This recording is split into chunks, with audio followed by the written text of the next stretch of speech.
Last year, I spent New Year's Eve in a new city. I just moved for work and didn't know many people yet. But my neighbor, Amanda, was throwing a party and invited me to join. It was one of those big apartment complex parties, people from multiple floors, all coming and going between units. It seemed like the perfect way to meet people, so I agreed. The night started off fine. Amanda's apartment was packed with people. There were drinks, music, and more conversations than I could keep track of. Everyone was friendly, but by about 11 p.m., I was ready for a breather. The noise was starting to give me a headache, so I stepped out into the hallway to catch some air. I leaned against the wall, scrolling through my phone, when I realized I needed to use the bathroom. Amanda's was occupied when I left, so I figured I'd find another. This was a big complex after all. Surely someone else's apartment would be open. I wandered down the hall past a few doors with muffled music coming from inside. Finally, I found a unit with the door slightly ajar.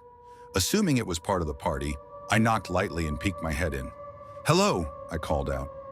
No one answered, but I could hear faint music playing from inside. The apartment was almost identical to Amanda's layout. Small kitchen, living room, balcony, but it was oddly quiet. There were no decorations, no signs of a party, just an open door and soft music playing from somewhere deeper inside. I should have left right then, but I was tipsy and curious, and I really needed to use the bathroom. So I stepped inside.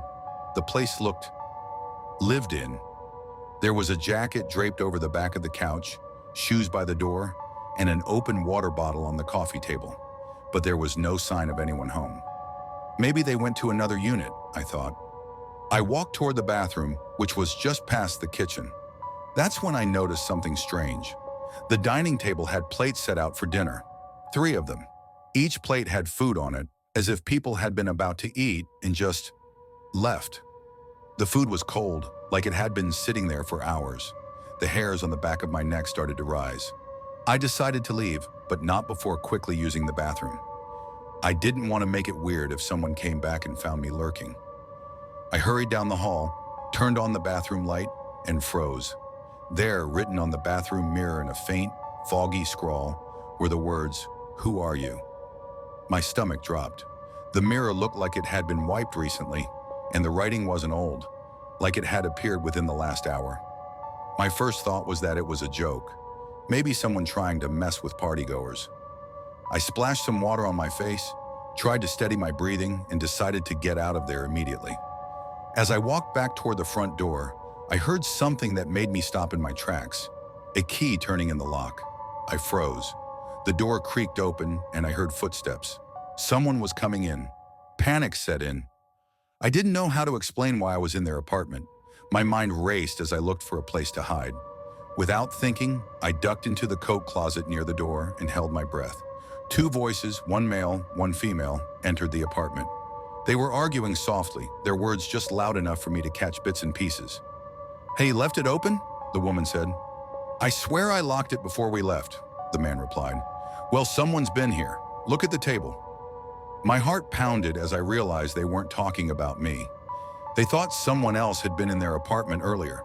The man cursed under his breath, and I heard the sound of a drawer opening. "Should we call the cops?" the woman asked. "No," he said. "Let's check the rooms first." I nearly lost it when I heard their footsteps coming closer. The closet door was thin. I could see a sliver of light through the crack. I held my breath as the man walked past, heading toward the bathroom. "It's written on the mirror again," he called out. "Same thing as before." "Stop it," the woman said, her voice shaking. "This isn't funny anymore." They argued for a moment, but I couldn't hear much over the sound of my own heartbeat. I didn't know what "same thing" meant, but I wasn't sticking around to find out. As soon as their voices moved farther into the apartment, I slipped out of the closet and bolted for the door. I didn't stop running until I was back at Amanda's party. I didn't tell anyone what had happened. I didn't even know how to explain it. But that was the moment I decided to leave the party and head home. The next day, I told Amanda about it, expecting her to laugh it off. Instead, her face turned pale. She said the unit I'd wandered into had been empty for months. The previous tenants had moved out abruptly after reporting strange activity. Doors unlocking on their own, strange writing on the mirrors, and food going missing. To this day, I don't know who or what came into that apartment while I was hiding.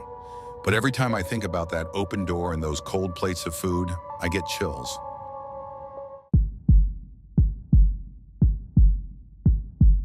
I live in a high-rise apartment building, nothing fancy, but tall enough to have that eerie, hollow silence late at night. Last New Year's Eve, I stayed in. No parties, no celebrations, just me, a blanket, and a bottle of cheap champagne. It was supposed to be a quiet night, but it turned into something I'll never forget. At around 11:30 p.m., I realized I'd run out of snacks. The convenience store down the block was open 24/7, so I decided to make a quick trip. My building's elevator's old, the kind with a metal grate you have to slide shut before it moves, but it's faster than the stairs. So I grabbed my jacket, stepped inside, and pressed the button for the lobby. The ride started normally, the hum of the machinery filling the silence. But as the elevator passed the 5th floor, it jolted slightly and came to a stop. I wasn't too worried at first. It's an old building, and minor glitches happen all the time. I pressed the door open button. Nothing. Then the lobby button again. Still nothing. Great, I muttered, pulling out my phone. I figured I'd call the building's maintenance number. But just as I unlocked my screen, the lights flickered and went out completely, plunging the elevator into pitch darkness. I fumbled to turn on my flashlight, feeling my heartbeat quicken. The elevator felt smaller in the dark, the walls pressing in around me. I tapped the emergency button and waited. No response. Then faintly I heard it, a soft scraping noise like metal against metal coming from above me. I froze, flashlight trembling in my hand, and stared up at the ceiling. The sound grew louder, like something or someone was dragging something heavy across the top of the elevator. I wanted to believe it was my imagination, but then I saw it, a faint puff of dust falling from the seam of the ceiling hatch. "Hello?" I called out, trying to keep my voice steady. "Is someone up there?" No answer. I pressed myself against the wall, staring at the hatch. The scraping stopped, replaced by a new sound, soft, rhythmic tapping. It was faint but deliberate, like someone was tapping their fingers just above my head. I tried to convince myself it was the machinery, the old cables shifting, but deep down, I knew better. My phone buzzed suddenly, making me jump. I glanced at the screen. It was a text from an unknown number. Going down? My blood ran cold. My hands shook as I stared at the message. I hadn't told anyone I was in the elevator, and I didn't recognize the number. Before I could think of what to do, the tapping above me stopped, replaced by the sound of the ceiling hatch creaking open. I didn't wait to see what would happen next. I started frantically pressing buttons on the elevator panel, hoping one of them would make the doors open. The lights flickered back on for a split second, and in the reflection of the metal door, I saw it, the outline of a face peering through the open hatch. I screamed and slammed my hand against the emergency button.